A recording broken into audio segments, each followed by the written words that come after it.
All right, now, you've talked a bit about those first 5 episodes of Dallas.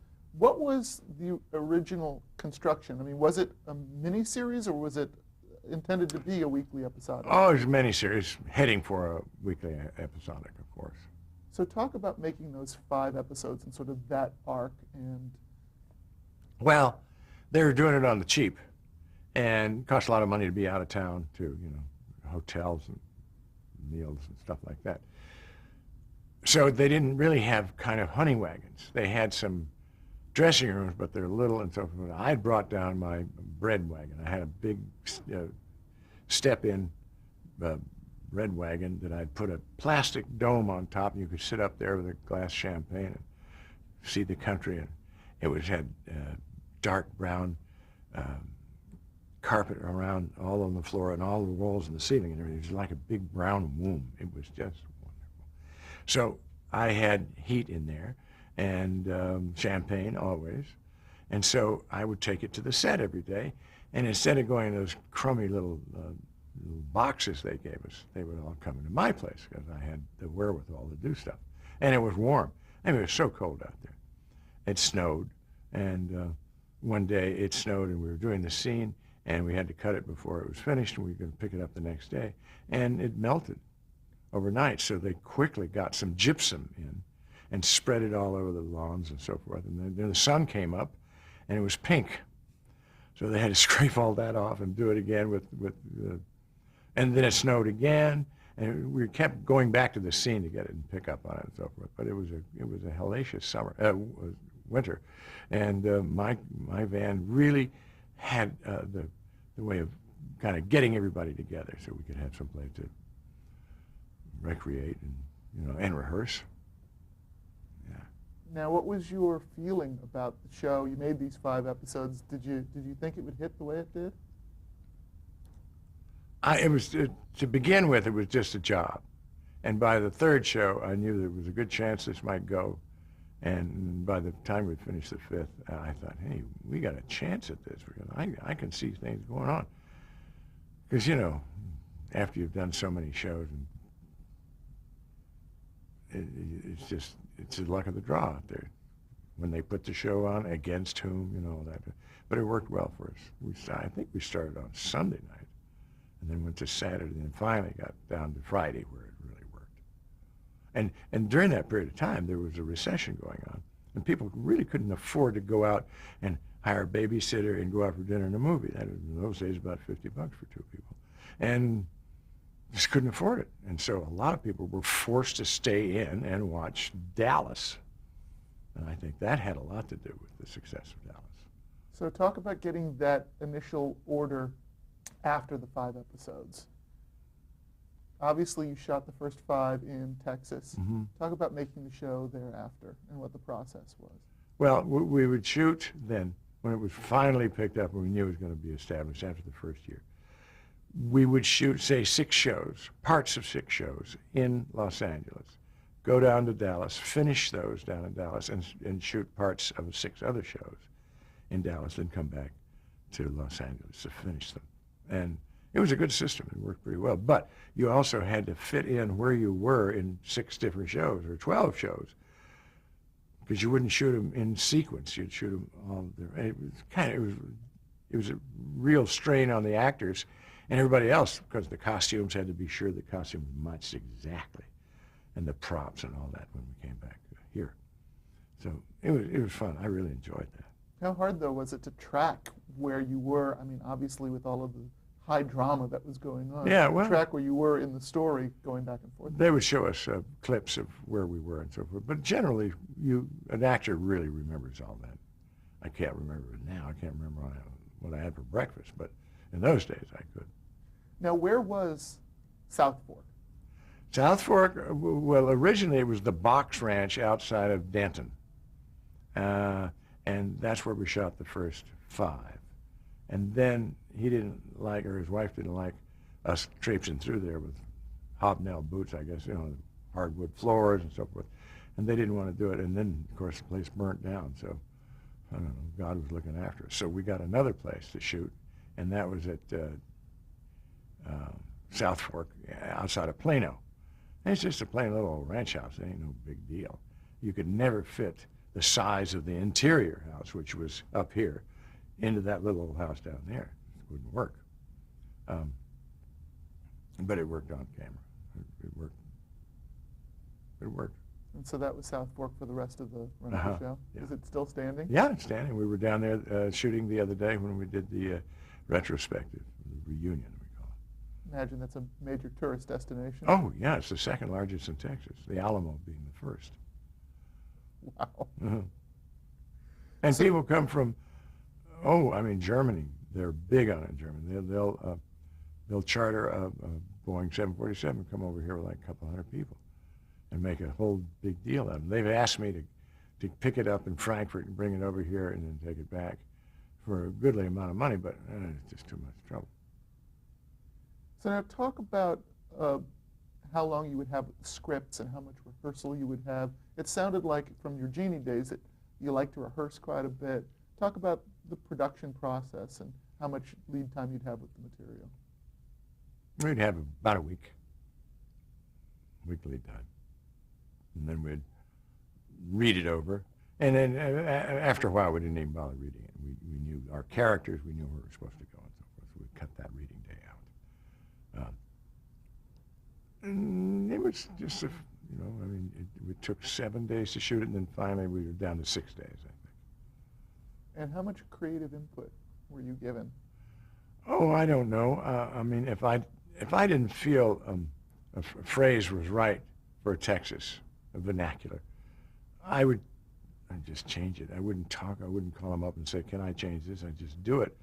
And if it passed it on the set, script supervisor would say, "Oh, Larry, you're doing it again." I say, "Well, nobody seems to be objecting. It's more colloquial if we do it this way." So, there's always pins and needles where it was going to work, but I didn't get a lot of flack out of it. Now, you came to direct quite a number of the shows. Yeah.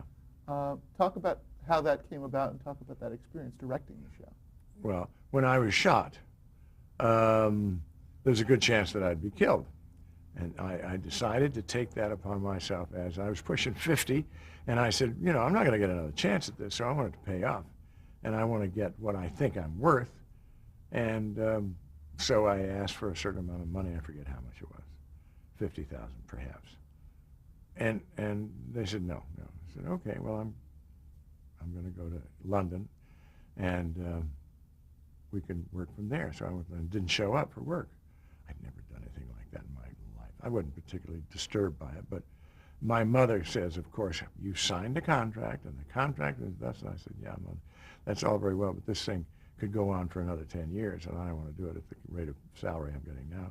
And I'm making my move. If I don't get it, I'll never work in the business again. I'll have to go out and do something else. It was that kind of a gamble. And so I did win, but I didn't show up for 10 days. I was in London haggling, and I went to all the places to be seen. I went to Ascot, and I went to Annabelle's, which is the press always hang around there, and I always wore my 10-gallon hat. In the meantime, my people at William Morris were bargaining with the networks and Lorimar and so forth. And I bought them 10-gallon hats, white 10-gallon hats to wear into the meetings. Now, I know they wore it in the first meeting. I don't know if they did it, but I wanted them to know they were the good guys. And so we did a lot of phone calling at 3 o'clock in the morning, back and forth between my agent and my manager. And finally they said, Larry, they're really very close to coming into line with what you've asked for, what we have asked for. And I think it'd be better, it'd behoove you to get someplace closer. Well, I didn't want to go back to the States where I'd hit that press. So I went to a friend of mine, Kevin McClory. He did Thunderball of that series of stuff. The Bond films. The Bond films. And he was a good friend of mine. And he'd been a sound man and cameraman. He'd been through all. So he said, I have a great place in the Bahamas. Come on and stay with me. So we went over there. So I knew I could get a plane from there to Miami, and Miami I could be in, if I got to go ahead at 9 o'clock, I'd be there by 4 o'clock in the afternoon. So we were there on pins and needles. But I never really worried about it much because I knew the right side was on my side. And it was. And I got everything I wanted, and including directorial jobs for, I think, 2 a year, then 4 a year, whatever it was, it went up. But I directed a lot of them. And that enabled Patrick to get his directorial thing, and Miss Gray, Linda.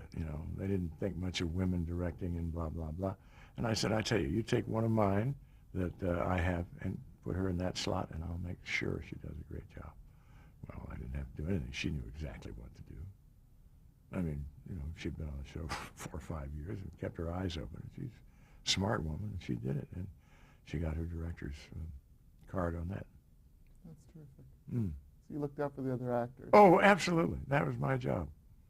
I don't think we had never had an argument that I know of between the actors and the directors. Producers, yeah, but not the actors. We didn't have any intramural discussions and fights or anything like that. We were pretty solid, all for one for all. Now let's talk about some of the most notable storylines from the history of the show. There's quite a few of them, but I want to start with the big one, Who Shot JR? Talk about when this storyline was brought up, when you were first aware that this was going to happen. Well, I wasn't really in the loop. I didn't worry about all that kind of stuff. But they'd been making so much money on the show and advertising that they wanted to add 4 shows. Well, they didn't tell them that until I think about 2 shows before we'd be finished with that Bible, because you had to sit down and write the whole year so you can hire the right actors and see which way it's going. But that was the Bible. It told you what you're going to do. And then to add 4 more shows was kind of difficult for them. So they said, I'll tell you what, let's write this scenario. JR gets shot. Let's shoot the son of a bitch and see what happens later on. We'll write whatever we have to write during the hiatus. Well, that's what they did. They wrote this, that JR got shot and didn't have any outcome, whether he died or didn't die or whatever. So that was a perfect time for me to play the Larry Hagman card. Larry Hagman wants more money and he wants to direct. And director, what I really after. Because I thought it was fun. And it is fun, except that you're there every morning at 6 o'clock and you leave at 7 o'clock. I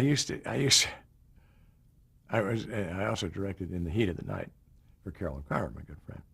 And one day I was walking down, and we'd shot till about 4 o'clock, and I was walking down the street, and the makeup lady came by, and she was crying.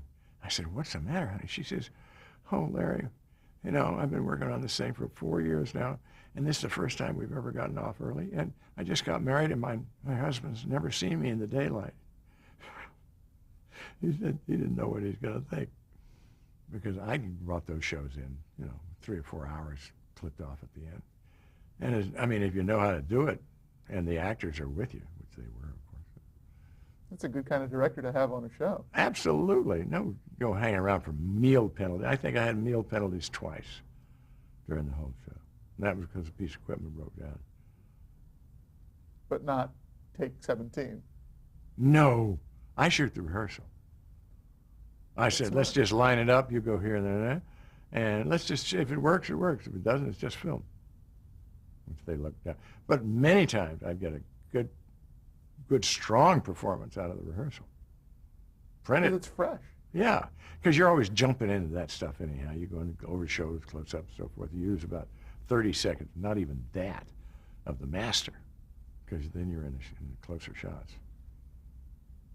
So, looks good in the report, too. So, staying with Who Shot JR, obviously it got quite a reaction out of the audience. Talk about that. Talk about the phenomenon of Who Shot JR. Well, when I got shot, as I said, I moved over to England, be in the limelight and not be where my mother and my friends could call me and say, "Larry, you're making the biggest mistake of your career. They're going to crucify." I didn't want to hear all that stuff, so I went to London, where I'd lived for 5 years, and it was home to me, and did all the right things. And what was the question? The reaction. The reaction. The the reaction was huge over there. I mean, I would walk across the street, and buses would stop, and the people would get off the buses, including the driver, and come over and get my autograph. So I printed up some money. It was a JR. I'll show you later on after this tape. And gave out money, because it just wasn't time to sign all these things. I'd sit down and sign a couple of hundred of them a day and then give them out to people. and it has my picture on it. I'll show you. And oh yeah, it was phenomenal. Were people hounding you? Who shot you? Who shot you? Oh, absolutely. The Queen. We did a thing at the Palladium, and the Queen Mother, it was her 80th birthday, and she came up, or I came backstage to meet her, and she says, "I don't suppose you could tell me who shot J.R.?" I said, "No, ma'am, not even for you." And she was, and I got a big picture of that. That's wonderful, with my mother there. So now, what was the reaction to the episode that revealed that it was Kristen Shepard that shot you? Well, there had been a writer's strike or an actor's strike, I forget which. So we didn't start in October. We started in November. And we had 3 episodes before it was revealed who shot. So we had that whole thing building and building and building. And people said, "Are they going to show it this week? Or this next week?" And finally, when we did show that, I mean, it was like the shot heard around the world. People, I mean, airline people, the pilot would say, "We know who shot J.R." And people were going to restaurants and leaving before the show because they wanted to see that specific show. It was heady days, very heady days. And talk about the rating that that particular show received. Oh gosh, it's the highest. I think it's the highest rating, the second highest. The first highest in the United States was MASH, the end of MASH. The second was Dallas, and then but Dallas worldwide was just tremendous. It was like 380 million people watched it that they know of, but you know, it's probably a lot more. It was huge around the world, and I don't know why. I can't get it. I don't know why they like that show. Now, they, and we'll get to this a little bit later, but there was recently a Dallas reunion special that showed a gag reel. Mm-hmm. Talk about that gag reel, because obviously you guys all knew that the Who Shot JR curiosity was going to be enormous. Talk about some of the material that you had shot. Well, we shot Who Shot JR and all that stuff, and I had a vest made with holes in it, with tubes coming with water, and I went back to my office, and everybody came in. I wanted everybody to shoot me. The script supervisor, the makeup lady, everybody shot me, including, you know, Jim Davis and Mama and Sue Ellen. Sue Ellen said, "Bang, bang, bang. Take that, Peter Pan's son." You know, jokes like that, in jokes.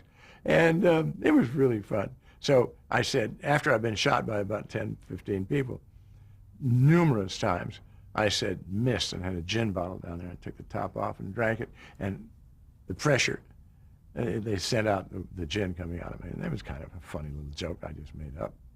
But it was funny. It paid off. It really is a howl. All right, now, some of the other notable episodes. Obviously, they killed off Jock Ewing when Jim Davis passed away. Mm-hmm. Miss Ellie gets remarried to Clayton Farlow. Mm-hmm. First of all, Clayton Farlow, Howard Keel. We didn't, I don't think, cover him when we did when we were covering some of the other actors and characters. Yeah. Talk a bit about him. Well, Howard had a hard job to come in. I mean, and now, as I understand it, Howard had a U-Haul trailer and a truck and was headed for Oklahoma. He'd given up on the business, and he got a phone call just before he took off, or maybe during. His agent called him and said, you want to do Dallas? He says, I don't know. He says, look, it's a big show. You're going to take a guy's place. You're not going to play the same character, but you're going to play a character. And then he said, well, hell, let's do it. Changed his whole life around. He became internationally famous again and made a lot of friends. He had already made a lot of friends through singing. And he would go in the summer or in the fall or whenever it was, he'd go to England and do 30 theaters over there, filling them, 2,500 seats, 3,000 seats, filling them with ladies who remember him from when he was a star in Kiss Me Kate and all those musicals he did. And he would make a ton of money. And he says, the only reason I'm going over there is to play golf. They got some great golf courses, but he made a lot of money. And he had never published an album of his own. It was always show tunes and stuff like that. And he came out and, gosh, he did a whole bunch of albums that sold like crazy over in England, for sure. And he was just a wonderful guy to have on the show. So now talk about that episode and how your character JR reacted to his new stepfather. Oh, well, JR, when Miss Ellie got married to this guy, I mean, he couldn't stand it. It was another man he didn't know, another man he didn't want to know, and married to his mother after his strong father had died. It was just awful. And, of course, I loved it. It was great for Larry Hagman. It was great for Howard, too. He had something to do, had something to bounce off of all the time. Now, probably, depending on your perspective, one of either the most famous or most infamous episodes in the history of the show, Good Morning, the dream season that brought Patrick Duffy back to the show.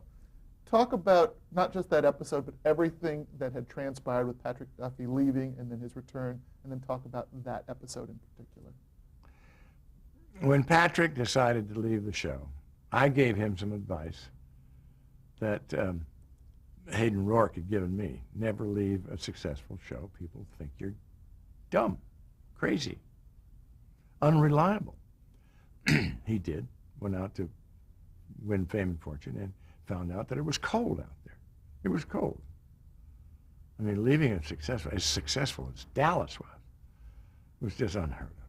So I begged him. I said, Pat, good God, don't leave. I'm not going to have any fun. All my buddies are going. And then when Katzman said he was leaving, I was really so depressed. And I never get depressed, but that was my two people, the staunchest backers I had, and the guys I liked working with a lot. And they left, and we had that disastrous year. And then when Patrick, I called him up, and I had been lobbying with Katzman, who I knew was coming back by this time. And I said, we got to get Pat back on the show. And so he started talking to him. And so one day I called him up and said, Pat, come on out, take a jacuzzi, and we'll sit in there and drink beer and talk and blah, blah, blah. We did. He came out, we talked, got in the jacuzzi, had a good time, so forth. Went over to the Baja Cantina over there in Malibu, and we had another drink and lunch, and heard on the radio going over there, Patrick Duffy has signed to start production with Dallas again. And this was highly secret stuff between him and me. And then on the way over there, it had gotten out already from somebody. And that's so much for secrecy. We both turned at each other and laughed. But I was really happy again. And we got 4 more years out of it. So now how did that storyline, or how that, that conceptualization of Bobby's return come about? Oh, well, we couldn't figure out. I wasn't really involved in that too much. They thought of the twin brother, all that kind of stuff. And then I think Patrick's wife, Carlin, for some reason said, oh my God, it's a bad dream. The whole thing's a bad dream. And he said, wait a minute. Yeah, we'll make it a dream. Because I wanted to get rid of that year anyhow. It was a terrible year for me. We were doing all kinds of glitzy stuff that I didn't like. And so they said, okay, what we're going to do is we're going to do a sequence of Patrick making an Irish Spring, the soap. You see them cutting with a knife. And he went over there, and they did it dead straight, not at where we were shooting Dallas, at Warner Brothers. I mean, at MGM. So they did it in another studio, and they shot it all day with coming in, fixing the lights, and on this line saying the whole thing was set up for him just to say, good morning, that's all. But they had to make it like nobody could know he was doing an ad for Irish Spring. And that's the way, and so that nobody tipped it that he was going to come back like that, or he was going to come back at all. And they kept that a big, big secret. Nobody got it out. Wow. Does that footage still exist with him shooting the Irish Spring commercial? Yeah. Wow. And they didn't use anything. They shot the whole long commercial, but all they used was his saying, good morning. So and he had said, good morning. Try Irish Spring. Takes the knife, cuts it up. So now when you heard about that that idea that the whole past season had been a bad dream, what did you think? I couldn't figure out any other way of doing it. I mean, can you? Not do if you you want to bring wipe back away a whole season. I mean, he really died. I mean, he was hit by a car and died. We were all in the hospital, and he was flatlining. We were all going, oh. No, so bad dream. We lost a lot of fans. But we stayed on for another 4 years, which is my highest earning years. So now let's talk about the final episode of the show, the It's a Wonderful Life episode. Yeah. Talk about that, because obviously it's very specific to your character and your perspective on your relationship to the world around you. Well, it was all fantasy, for one thing. And I had this little guy, Joel Gray, following me around as I thought an angel, but he was really the devil. And it was pretty far-fetched stuff, really far-fetched stuff. So when I finally had the gun and I'm putting it in my temple, and they cut to Bobby coming in, hearing a shot, and running upstairs, opening the door and saying, oh my God, you don't know what's going to happen. But they left it in there so that there could be a sequel to it, and we did have a sequel a couple of years later.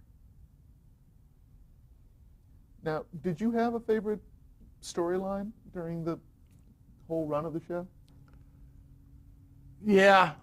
The one I liked most was when I was putting Sue Ellen in the Laughing Academy. She was in the insane asylum. I had these two guys with white coat taking her off and dragging her heels and all that. And I'm turning around smiling, having a good time. I think that was the most dastardous thing I ever did. So you really liked the episodes where you got to be really bad? Yeah, of course. Yeah. Did you have a favorite female love interest on the show? Holly Harwood. Holly Harwood was this beautiful girl from Texas. And she was a wonderful actress. And she was just great. And then, no, she was just wonderful. And then my new wife, I got another wife after Sue Ellen and I had been married twice and divorced twice. And we got this gorgeous little girl, and she was just wonderful. That was the two storylines I liked. But the storylines the best were the putting Sue Ellen away, which she got her back. And my son then came back and put me in the Laughing Academy, Looney Bin, or whatever you want to call it. So now, obviously, during the run of the show, there were a lot of comings and goings. We talked about Jim Davis, obviously, when he passed away. Yeah, that's a big go. Show. But there were quite a number of other ones. For example, Barbara Bel Geddes actually for a while left the show. Mm-hmm. Talk about that. Oh, Barbara had a business manager. Wanted her to work less and get more money. And they didn't want to go along with that. And I was left out of the loop, entirely left out of the loop. I didn't even know she had gone until they made a decision. And I was flabbergasted that they would let her go for any reason. I mean, how much more could she want? And if she wanted less work, fine. I mean, she was the rock solid bottom of that clan. Because Clayton was not of the blood, so he didn't count in that strength. And they let her go, and then I went back to New York about 6-7 months later, after we'd shot a year without her, and had lunch with her. And I said, "Look, Barbara, let me intercede. We can always figure out something. We can always drop something and pick it up, and we can make it worth your while. I haven't talked to any of them yet, but I really would like you back on the show." Because she was Mom, that's all. And we got her back on. And then the same business manager took her off again. And, we could have accommodated her. She could have only done, out of 24 shows, she could have only done 5 or 10 if she wanted to. But we could have accommodated. It was just people not talking on the same level. You want to cut tape?